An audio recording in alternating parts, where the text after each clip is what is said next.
Today, we are thankful to the Lord. Today is Anointing Sunday, and we are in the series of Move. Come on, can you say to the person standing beside you, move, come on. Panahon na para kumilos, amen. That's our theme, that's our promise from God, that's our instructions from God. Move, amen. Sabi nga ni Wilson, galaw-galaw para pagpalain, amen. Amen and amen. So, as we go to the Word, can I invite everybody to just lift your hands, and we invite the power of the Holy Spirit as we're gonna listen to the Word that we're gonna hear today. Lord Jesus, we thank you, Lord, that you are the living Word. You are life. You are the way, the truth, and the life. And every time the Word of God is spoken, you are giving life. So I pray, Heavenly Father, Lord, if there's anyone here who has dead dreams, life that is dry, life that has no meaning, I pray that when they hear the gospel, I pray, Jesus, that they will see you, and they will see your love, and they will see your forgiveness. Lord, I pray for every person who's here. I pray that you're going to speak, Lord, in the mighty power of the Holy Spirit, that you're going to save someone today. You're going to transform someone today. And I pray, Heavenly Father, that we're going to leave this space different the way we come here, and better, Lord. So, Father, as we hear your word, we receive it with faith. We receive it with an open heart. We thank you, Jesus, in Jesus' name. Amen and amen. All right, we're going to go to Genesis. So we are now covering the series about the life of Abraham, how he moved from one space to the next space. And so we're going to read it. This is the promise of the Lord that God has given to Abraham and his family. So we're going to read the word, Genesis chapter 12. Okay, here's the word. Can we read it together? God told Abraham, leave your country, your family, and your father's home for a land that I will show you. I'll make you a great nation and bless you. I'll make you famous. You will be a blessing. Come on, can you say the word? You will be a blessing. Come on, you can say it out loud. You will be a blessing. I'll bless those who bless you, and those who curse you, I'll curse. All the families of the earth will be blessed through you. And this is what happened. So Abraham left just as God said, and Lot left with him. Abraham was 75 years old when he left Haran. Abraham took his wife Sarai and his nephew Lot with him, and along with all the possessions and people they had gotten in Haran, and set out for the land of Canaan, and arrived safe and sound. And Abraham passed through the country as far as Shechem and the oak of Moreh. At that time, the Canaanites occupied the land. God appeared to Abraham and said, I will give this land to your children. And Abraham built an altar at the place God had appeared to him. He moved, that's a word, he moved on from there to the hill country east of Bethel, and pitched his tent between Bethel to the west and Ai to the east.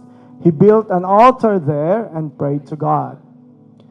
Abraham again moved his tent. He went and settled by the oaks of Mamre in Hebron, and there he built an altar to God. Today I'm going to be speaking on the subject entitled, Your First Move. Ano nga ba ang unang move pag ikaw ay binigyan ng bagong buhay ng Panginoon? Father, bless in Jesus' name, amen and amen. Please be seated. Your first move. Amen. As you have noticed a while ago, as we have read the story of Abraham, there's one thing particular that, stands out of what he did.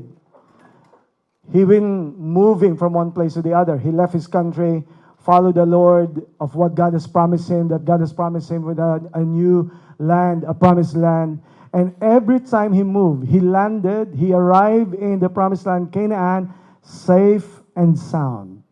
And when he arrived there, he did the first thing.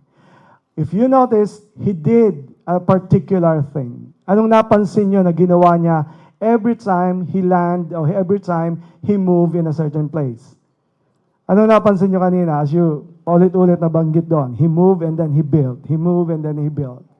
If you notice, he built always, wherever he goes, his first move is always to build an altar.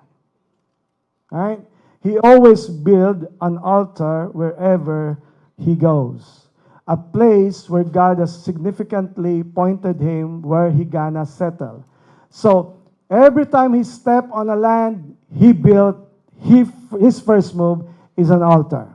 Ladies and gentlemen, I want to declare to you, Abraham was commanded by God to leave his old country, and it's a place of what called the Ur of Chaldees.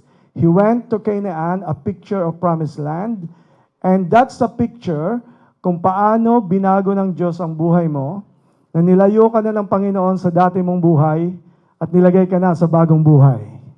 It's a picture of how Jesus saved you and has transferred you from your old miserable life, a life that has no meaning, and God has already given you a new life in Jesus Christ.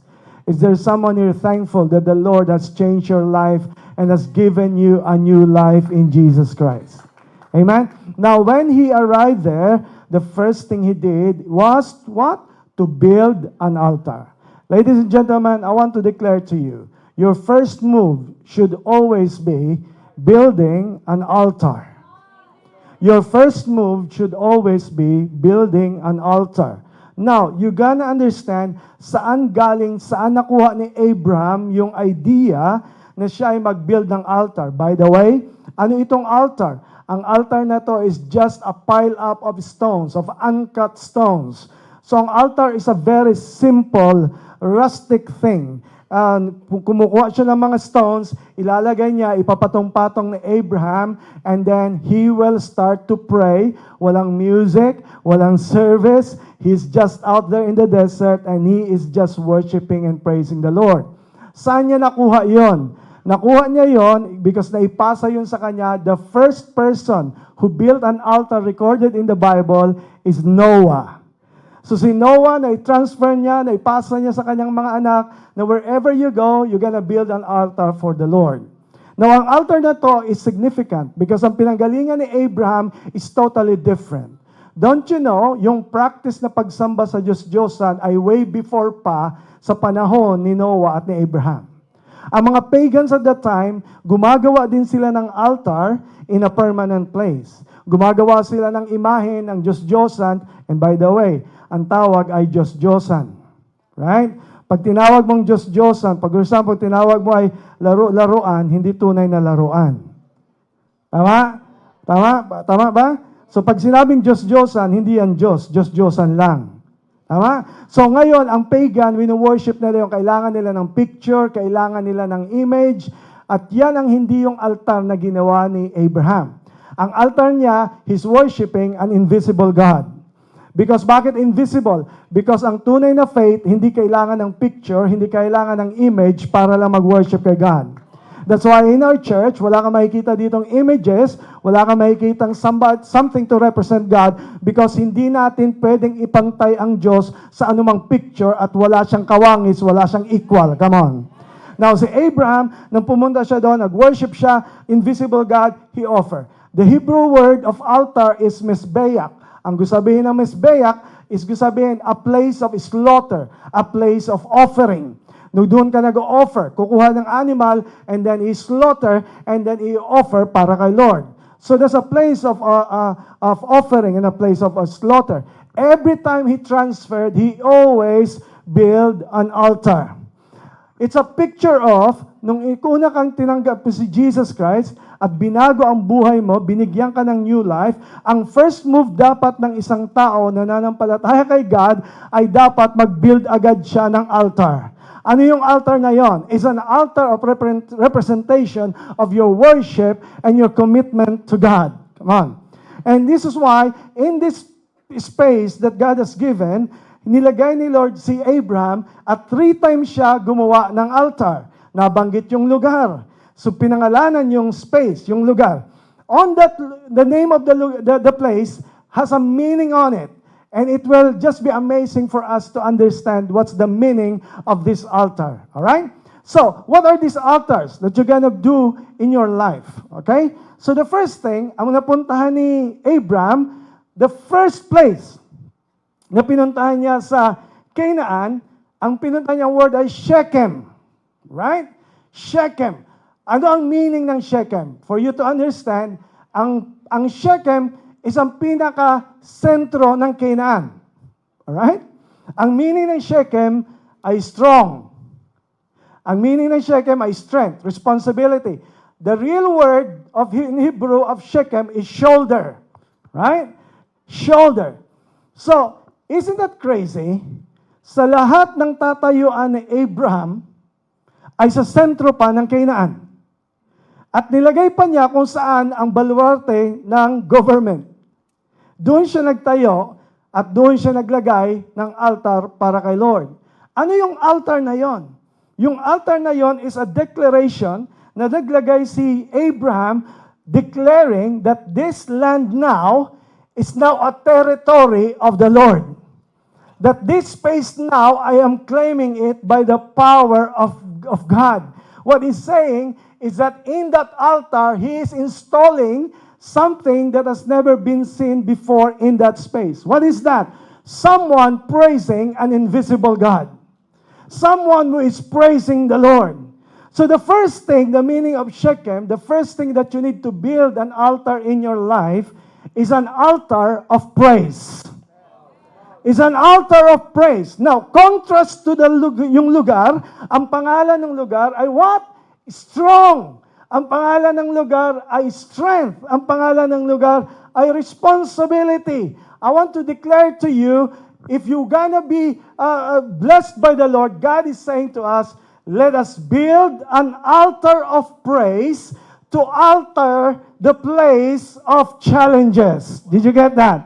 Build an altar of praise to alter. Alter means to change.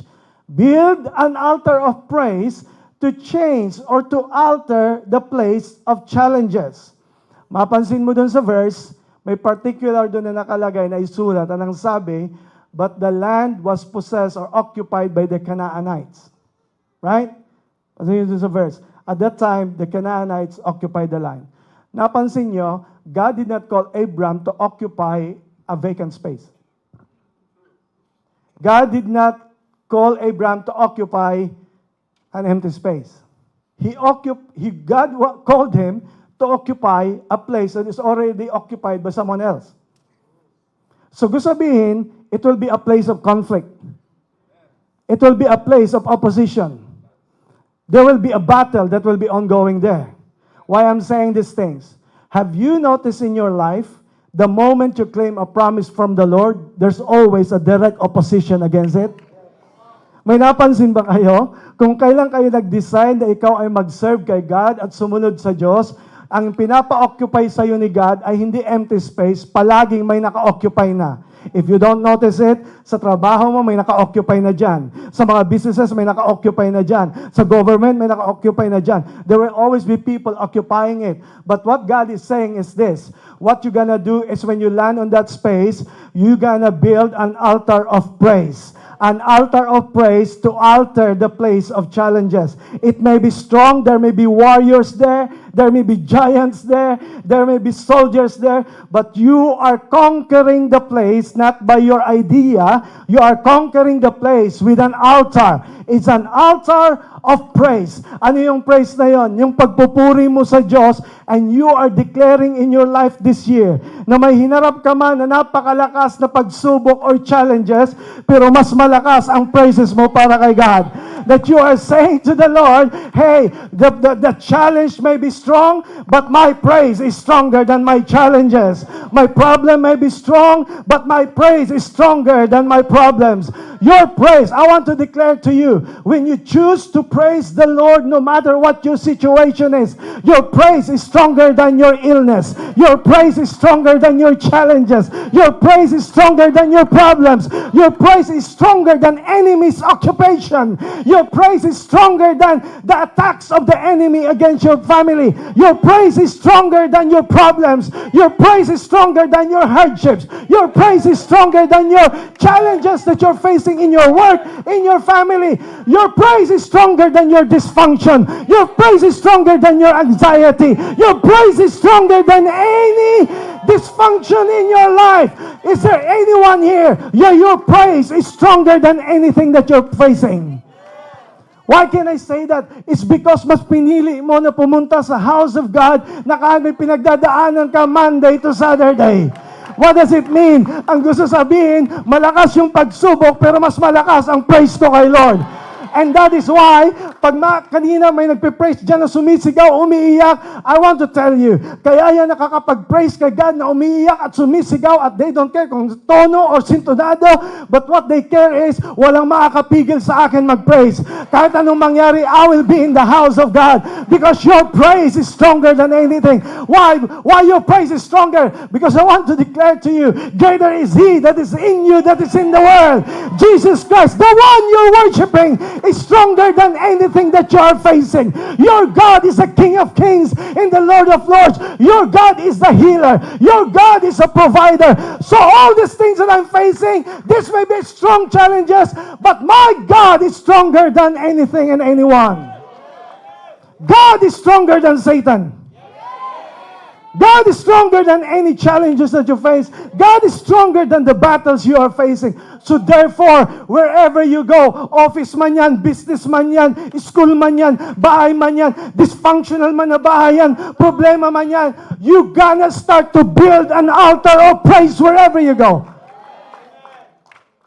Kaya hindi nababago ang sitwasyon mo because you describe the situation and you let that situation undermine the power of God in your life. I got to remind you, mas powerful ka kahit kanino because God is in you.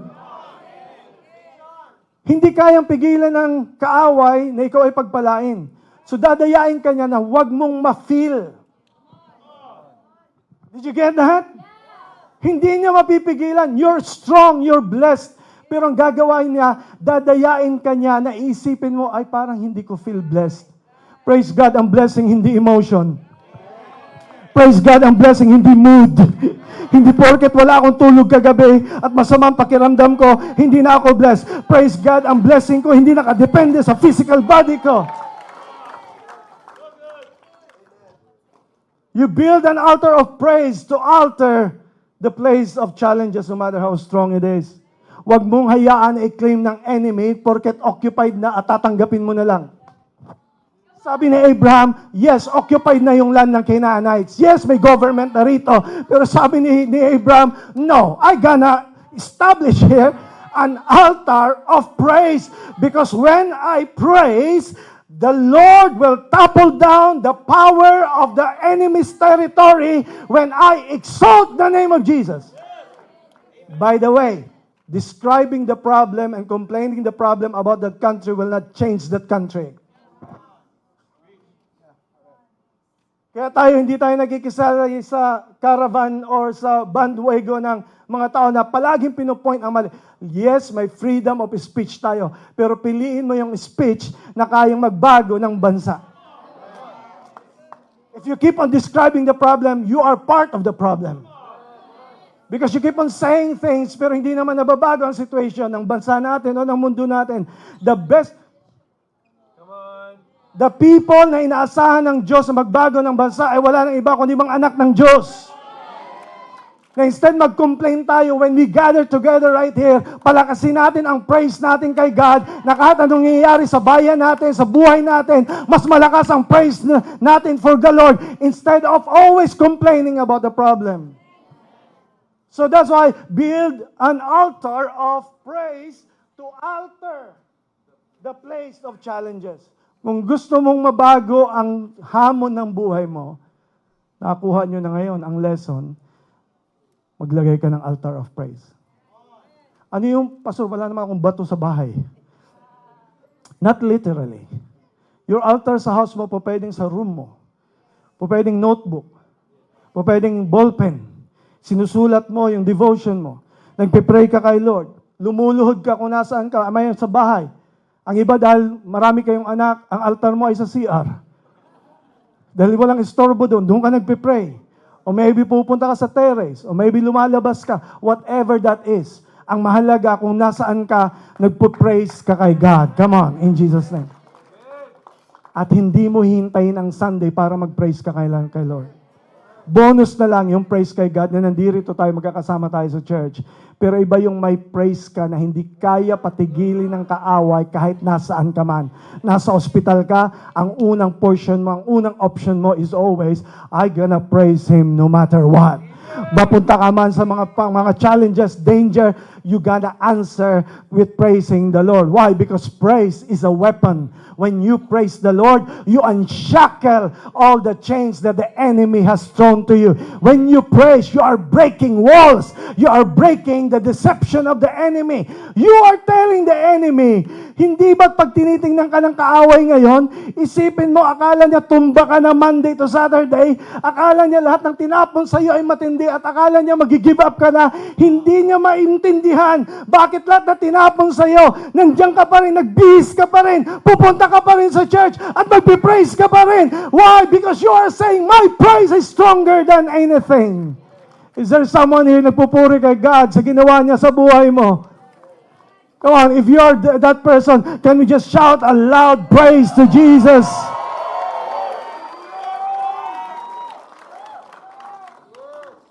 Ang meaning ng Shechem ay shoulder. Sino rito ang may sino-shoulder na responsibility? Ang iba, wala silang sino-shoulder. Praise God. I thank God for you. Ang gaan ng buhay mo, praise God. Amen. Ulitin ko ulit ang tanong, sino rito ang may sino-shoulder na responsibilidad? So ito yung word ni God sa'yo. Ano man sino-shoulder mo, huwag mong kalimutan na mag-build ng altar. Kasi pag hindi ka nag-praise kay God, lahat ng responsibilidad dala-dala mo. Mabigat magsalo at mag-shoulder ng responsibilidad na walang praises kay God. Alam niyo kung bakit mabigat magdala ng problema? Kasi sinusolo mo. Pero pagkasama mo si Jesus at nagpe-praise ka sa Kanya, napapansin mo ang problema lumiliit dahil mas lumalaki ang tingin mo sa Diyos. That's why build an altar of praise to alter the place of challenges. Now the next place is this. Pagkatapos niya tumungtong sa Shechem, lumipat siya sa kabilang lugar. Ang lugar ay, yan, ang lugar.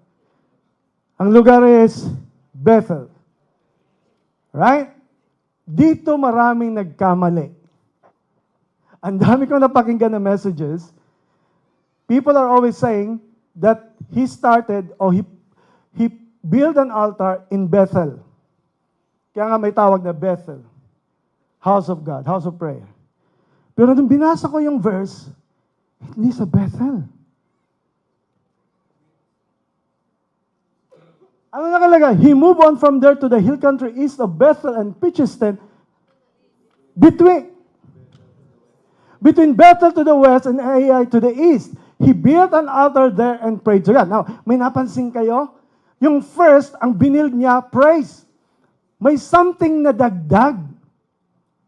He built an altar and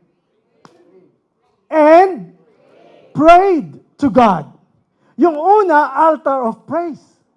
Yung second thing na dapat i-build mo, altar of prayer.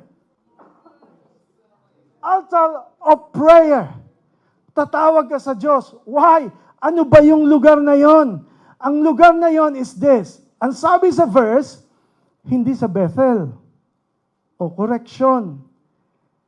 Anong sabi? Balik doon sa verse. Anong sabi? Saan daw?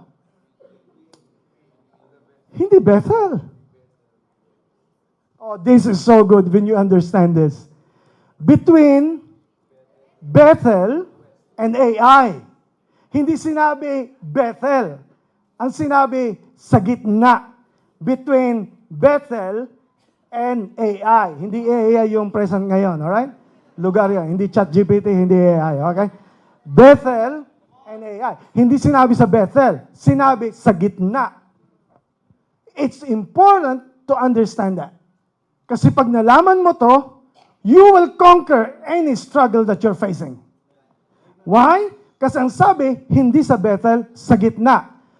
Let me present to you the meaning of the word Bethel.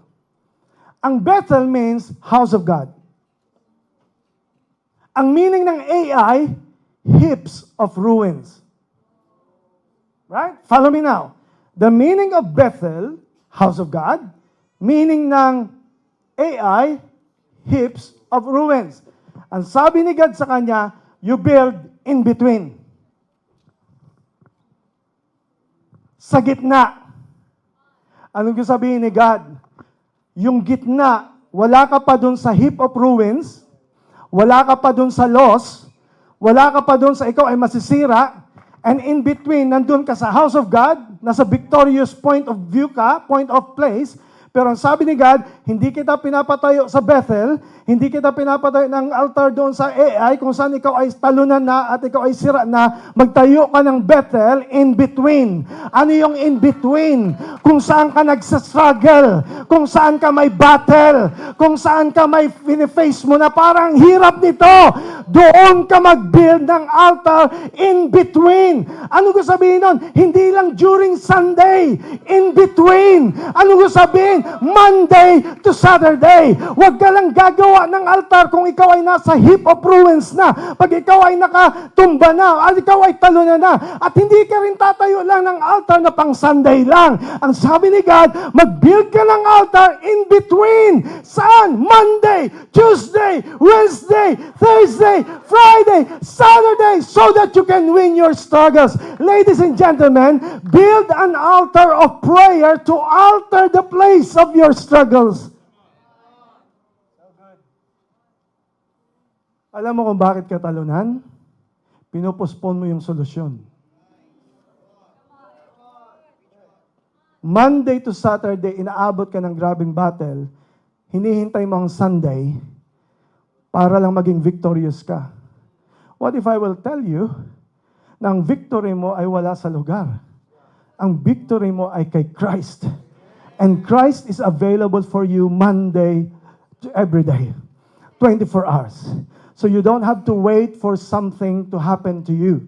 You can approach the throne of God in prayer and you can ask the Lord to bless you. Come on, somebody. That is why build an altar of prayer to alter the place of your struggles. Kailan tayo tumatawag at nagpipray? Kailan? Pag heartbroken na. Pag-pray nyo nga ako. Grabe naman, minahal ko siya. Grabe, leader pa ng e-group. Kala ko lahat ng Christian, huwag kang maniwala sa ganun. Hintayin mo yung loss, doon ka lang magpipray, or hintayin mo lang magpray pag ikaw ay fully blessed. Ang sabi ni God, in between, doon ka maglagay ng prayer. Ang first move mo dapat sa buhay ay palagi altar. Kung hindi mo na-gets, explain ko ng pinaka-practical. Kaya nga may kasal bago. Diba? Iharap mo sa altar kasi dapat mauna yung altar. Kasi gusto sabihin, ang altar is not just prayer, it's a covenant. Every time na maggawa si Abraham ng covenant, pinapanghawakan niya ang blessing ni Lord sa kanya, ang plano ng Diyos sa kanya, at hindi siya makapagsimula hanggat walang altar. Tahimik, amen. Pag nag-proceed ka na walang altar, ikaw ang magsasuffer sa lahat ng haharapin mo. Ilagay mo sa spiritual, if you do your thing without prayer, ikaw ang magsasuffer sa ginagawa mo. Ang prayer ay hindi last resort. Hindi ka magpipray pag sugatan ka na. Hindi ka rin magpipray pag okay o na okay ka. Kung saan ka nagsistruggle, kahit dyan ay may mga tama ka, huwag mong hayaan na patigilin ka ng diablo na hindi ka natatawag sa Diyos. Mag-pray ka whether you feel it or not. Mag-pray ka because the solution of your problem is in your prayer. When you call on the Lord, call upon the name of the Lord and you will be saved. Ask and you will be given. Seek and you will find. Knock and it shall be open to you. Pag tumawag ka sa Kanya, ilagay mo ang prayers. That is why I declare to you, I implore you, I beg you, please don't make prayers just by events. Magpipray ka. And that is why, if you understand this, sabi mo, paano ba pastor mag-pray? Hindi mo kailangan ng litany, hindi mo kailangan ng i-memorize, hindi mo kailangan, ang pattern lang is this. Paano mo ba? Heart, puso. Kahit anong language mo, tumawag ka sa Diyos, ang Diyos natin kaya unawain lahat ng lingwahe.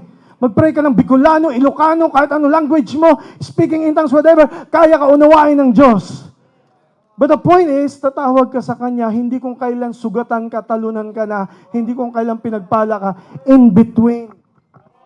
I hope you're getting it. Na doon sa middle, isasama ko ng prayer ko. Isasama ko. Sasabihin mo, Pastor John Pambira, baka may mangyayari sa akin, ikakasama ng buhay ko. Huwag mong hintayin. Ngayon pa lang, labanan mo na ng prayer. Pray in between. Build an altar. That should be your first move. So, ang pangatlo is this. Pagkatapos niya sa Bethel, lumipat na naman siya ng lugar. At ang lugar na yun, ang tawag ay Hebron. So, galing siya sa Shechem. Nagtayo siya ng altar sa between Bethel and Ai. And then, lumipat siya sa Hebron. Hindi po yan yung gasolinahan sa Hebron. Okay? Ang amazing sa Hebron is this. Oh, listen to me para matindihan nyo yung context, okay? Dapat unawa nyo yung context ng Bible so that you understand anong pinapakita sa'yo ng Diyos. Bago siya lumipat ng Hebron, follow me now, nag-away sila ni Lot. Yung taong pinagkatiwalaan niya, nagdesisyon na, ayoko na sa'yo. Basahin niyo yung Bible sa Genesis 12 and 13. Lot decided to separate himself from Abram. Abram was so devastated kasi akala niya kasama na niya si Lot for good. Listen to me, that's painful for Abram. Walang separation na masaya. Painful. Pero ang ginawa ni Abraham, paglipat niya sa Hebron, nagtayo na naman siya ng altar. What does it mean? Ano yung altar na yon? Doon nagsalita ang Diyos ng pangako na sinabihan siya, I will bless you. I will make you a blessing. I will make you a nation. Kailan? Kung kailan inabot siya ng grabing sakit. Inabot siya ng grabing conflict na kailangan nila maghiwalay. What if I will tell you na kailangan may mga tao na mapapahiwalay sa iyo kasi hindi na sila pwedeng kasama mo sa Hebron? Na pinupurify ka ng Diyos, na akala mo masakit, pero kailangan mo iwanan yung relationship na yan. Kasi hanggang dyan lang yan sa lugar na yan. Kailangan i-transfer ka na ni Lord sa bagong simula. Kailangan ilagay ka na. Ladies and gentlemen, the meaning of Hebron, Hebron is about allegiance, community, maturity. Hindi ka magmamature kung nandun ka pa rin sa dati mong relationship. Kaya may mga relationship na kailangan mag-end. Masakit man, iniiyakan mo man. Pero hinahayaan ng Diyos para i-purify ka, para dalhin ka sa tama at dalhin ka sa talagang will niya, and you will see that God's grace for you and God's will for you is perfect in your time. It's painful, pero anong gagawin mo in times like that? Build an altar. What kind of altar? Not just an altar of praise, not just an altar of prayer, but an altar of promise. An altar of promise. I tell you now, build an altar of promise to alter the place of pain. Pag ikaw ay nasaktan, ang solusyon, huwag kang tatalikod sa Diyos. Tinatanggap ni God kahit sugatan. Hindi hinihingi ng Diyos na perfect ka. Hinihingi ng Diyos maging honest ka. And if you're gonna come to God, kahit masakit yan, sabi ni God, tumawag ka sa akin, mag-praise ka sa akin, at ang ipanghawakan mo ay yung pangako ko, hindi yung pangit na nangyari sa iyo. Si Abraham nag-move on, dala-dala niya ang pangako ng Diyos. Hindi ka makaka-move on kung hanggang ngayon, ang dala-dala mo ay yung mga pangit na salita na nasambit sa iyo. Ang panghawakan mo yung pangako ng Diyos. Dahil ang pangako ng Diyos, walang pwedeng bumangga dyan. Walang pwedeng magpatigil dyan. Ang pangako ng Diyos para sa iyo, para bang ganito, kahit anong mangyari sa buhay mo, may sinasabi ka, may pinapanghawakan akong pangako ng Diyos. At alam ko, ang pangako ng Diyos, yung palagi ang gagabay sa akin no matter what. Mahalaga na may pinapanghawakan ang pangako na nanggagaling sa Diyos. So build an altar of promise in the place of pain. Ang ginawa niya is hindi siya tumalikod, hindi siya nag-umatras, hindi siya nag-settle. Ang ginawa niya is this. Now, ang gusto ba sabihin, nawala yung pain? Hindi. Nandun pa rin yung pain.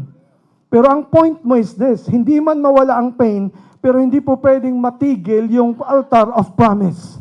Hindi po pwede na maging silent na lang ako. What should I do? Sa bahay ko, sa buhay ko, i-declare ko yung pangako ng Diyos para sa akin for this 2026. I'm gonna speak the word of God over my life. I'm gonna speak the promise of God over my life. I'm gonna speak the potential that God has spoken to me and not the problem that I'm facing right now.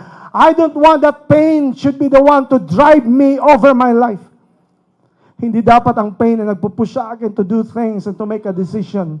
Because pag palaging pain, you will always go wrong. Pero pag ikaw ay sumunod sa pangako ng Diyos, you will see that God's blessing is upon you at kailanman hindi kay papahamak ng Diyos. Si Lot nang iiwan, si Lord hindi nang iiwan. Sino ang Lot sa buhay mo? A lot? A lot? Ang dami? Don't worry. With God, you are in majority. You are not in minority. Kahit ikaw lang at kasama mo si God, walang makaunawa sa'yo, lahat nagdi-despise sa'yo, lahat binibilittle ka, lahat ina-underestimate ka, but pag kasama mo si God, wherever you go in different places, you're gonna build an altar because you are saying, my praise is stronger than my challenges. My prayer is stronger than my struggles. My promise is stronger than my pain. And if you do that, I'll tell you, ang sabi ni God, that's the reason why I promise you, I will bless you and I will make you a blessing. Ladies and gentlemen, iba ay yung I will bless you and I will make you a blessing. Iba yung pinagpala, iba yung ikaw mismo ang naging. I hope you're getting this. Kasi ang goal sa buhay, hindi lang yung ikaw ay pagpalain. Ang pinaka-the best na gusto ng Diyos ay ikaw ang maging pagpapala. Kaya nagtatransfer ka from places to places, from venue to venues, from different situation, hindi para ikaw ay sirain ng Diyos. Dinidevelop ka ng Diyos so that when you keep on moving, what your response is, I will build an altar here. Praise God to those people that you did not give up in those hardest times of your life. I remember you seeing you nasa hospital, dapat nag-give up ka, pero naglagay ka ng altar doon, nag-pray ka kay God, at sabi mo, Lord, instead na ako patumbahin ito, I'm gonna call upon you, I'm gonna praise you, I'm gonna worship you, I'm gonna pray to you, and I'm gonna claim your promise. I remember someone na ikaw heartbroken, relationship hindi nag-work out, iniwanan ka, sinaktan ka, trauma after trauma after trauma. Ngayon, alam mo na kung bakit. Kasi wala kang altar na tinayo. Pero kung may tatayo kang altar, I tell you, kahit anong gawin ng tao sa iyo, walang magtatagumpay sa iyo. Kasi may tinayo kang altar as a covenant from the Lord. Your first move, altar. Fast forward 100 years after that. Exodus chapter 40. Sabi ni God, nung naitayo ang tabernacle, naitayo ang temple, ang sabi niya, I command you, all the altars na tinayo mo, you should anoint it with oil. You should anoint it with oil. Tabernacle, i-anoint mo ng oil. Yung altar, i-anoint mo ng oil. Bakit kailangan sinabi ni God na i-anoint ng oil ang altar? Follow me now, don't miss this. Because the altar is a representation of not of what you do. Ang altar ay hindi tinatayo para ipakita mo gaano ka kagaling sa harapan ng Diyos. Ang altar ay ang totoo. Gusto niyo malaman kung ano? Anong meaning ng Hebrew word, Mizbeach? A place of slaughter. that Jesus is the one who came down as the total offering. Because kailangan para mapatawad ang kasalanan, kailangan may blood, kailangan may death, kailangan may mamatay para mapatawad sa kasalanan. Noon pa sa panahon ni Abraham, di pa niya alam kung sino si Jesus, pero ginagawa na niya yung gagawin ni Kristo. Ang gagawin ni Kristo, siya ang magiging, kaya ang tawag sa kanya ay Lamb of God. Saan siya sinilang? Sa sabsaban, kasi doon nilalagay ang sheep. Kasi balang araw, behold the Lamb of God who gonna take away the sins of the world. Na yung altar pala representation not of what I do. Kaya huwag kang matakot kung makasalanan ka. Huwag kang matakot kung imperfect ka. Hindi ka nandyan sa altar dahil ipakita mo gaano ka katibay, gaano ka kabait. Nandyan ka, makasalanan ka dahil nandyan ang altar, dahil hindi dahil sa'yo, kundi dahil kay Kristo, dahil kay Jesus Christ, na siya yung perfect offering, the Lamb, spotless, sinless, na siya ay pinatay, namatay para sa iyo, at siya nagbigay sa iyo ng bagong buhay, at siya ay binayaran ang iyong kasalanan at pinatawad ka ng kasalanan. That's what it means of altar. Kaya pala tayo pumupunta rito sa altar. Pwede maging altar ito kahit ito ay sinihan. Kasi kung ang altar pwedeng gawin sa Shechem, pwedeng gawin between Bethel and Ai, pwedeng gawin sa disyerto, ang altar pwedeng gawin kahit saan. Pero kaya tayo pumupunta sa altar, hindi dahil sa kabutihan natin, kundi sa kabutihan ni Kristo, na kahit ako'y makasalanan, minahal niya ako, kaya ibibigay ko ang buhay ko sa Kanya, i-offer ko ang buhay ko sa Kanya, dahil napakabait niya sa akin. That's what it means of altar. Inilalaidan mo, Lord, wala akong ititira, ibibigay ko sa iyo lahat. Kilala mo ako head to toe. Sa puso ko, you know my sin. Pero Lord, hindi ako mahihiya. I will come to you. Dahil ang altar na yan ay hindi ako para sa akin, kundi ikaw ang naggumawa ng altar na to. Now, anong connection ng anointing of the oil? Ang anointing of the oil, representation ng Holy Spirit. What a combination.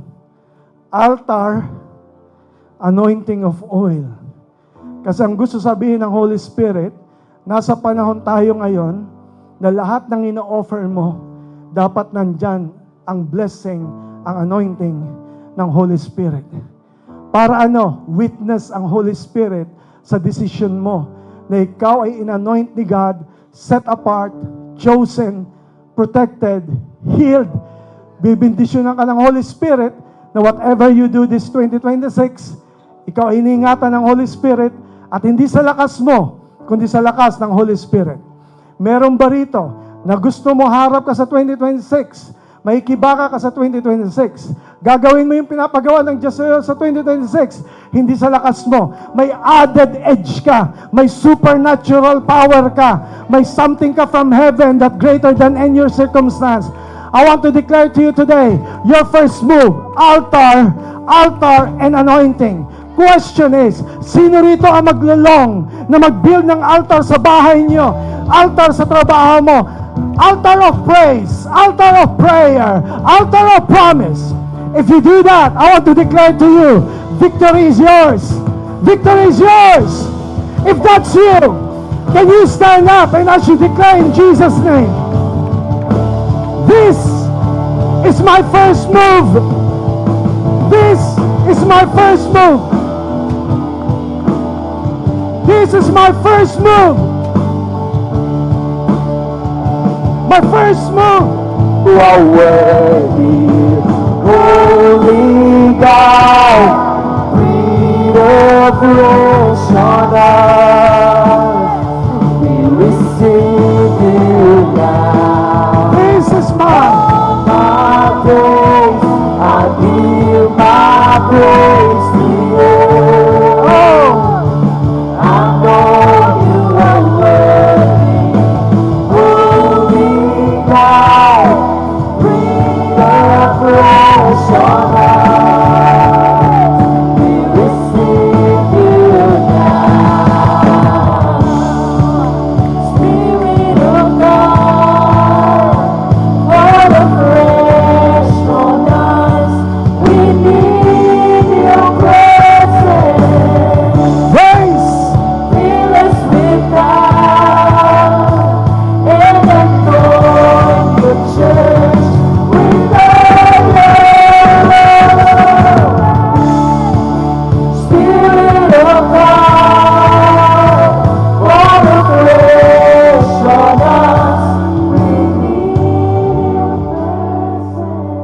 close your eyes. No one's looking around.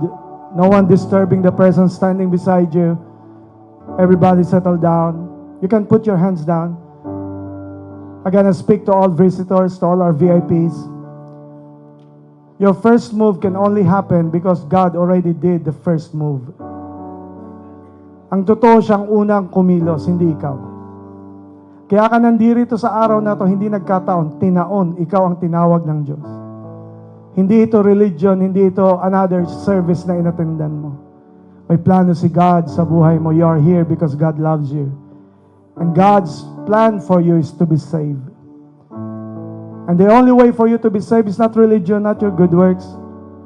God already did the first move. Jesus Christ came here on this earth, died on the cross for you, so that He can forgive you and pay for your sins. All you're gonna do is to open your heart, be humble, and accept Him by faith. And if you receive Jesus Christ in your heart, the Lord promised that He's gonna give you an eternal life. So sa aming mga bisita, ang invitation ko lang sa inyo is this. Meron ba dito na nais magbukas ng kanyang puso in humility at sabihin niya, Panginoon, kailangan ko kayo at tinatanggap kita, Jesus, sa aking puso. Walang titingin on your left and your right. But if that's you, na nais mo tumanggap kay Jesus today, pwede po ba pakitaas ang kamay so that I will know the one who gonna receive Jesus Christ? Is there someone? 1 there, 2, 3, 4, 5, 6, 7. There are so many hands at the back. Thank you, Jesus. Hands here. Even. Okay? Amen. In Jesus' name. Now, here's what we're gonna do. As we sing the song, however the message speaks to you, either altar of praise, ang dami mong hinaharap sa ngayon, kasama ka na pwedeng pumunta dito sa harap, and you lay down everything. Gumawa ka ng altar sa araw na to.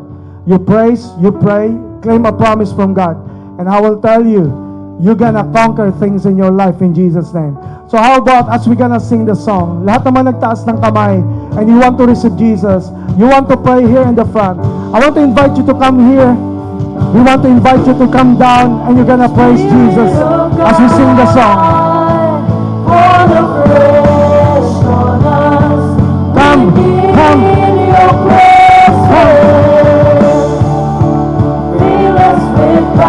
here in an altar. Yeah, many people are coming. Spirit of God, fall afresh on us. We need your presence.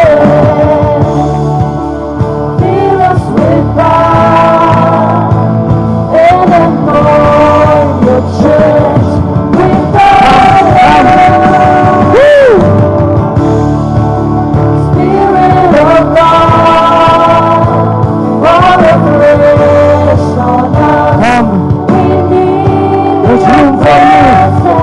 There's room for you. Fill us with fire. There's room for you. Your church with fire. All my days I give my praise to you. I know you are worthy.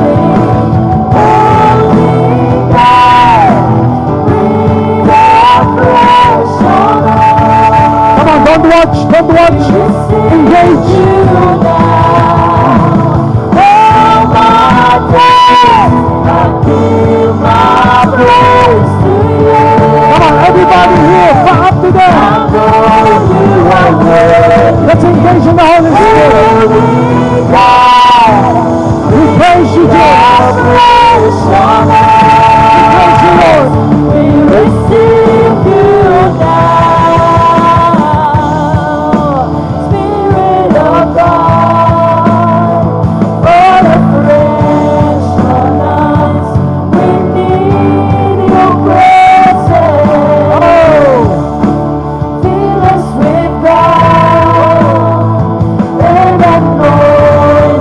Church with fire.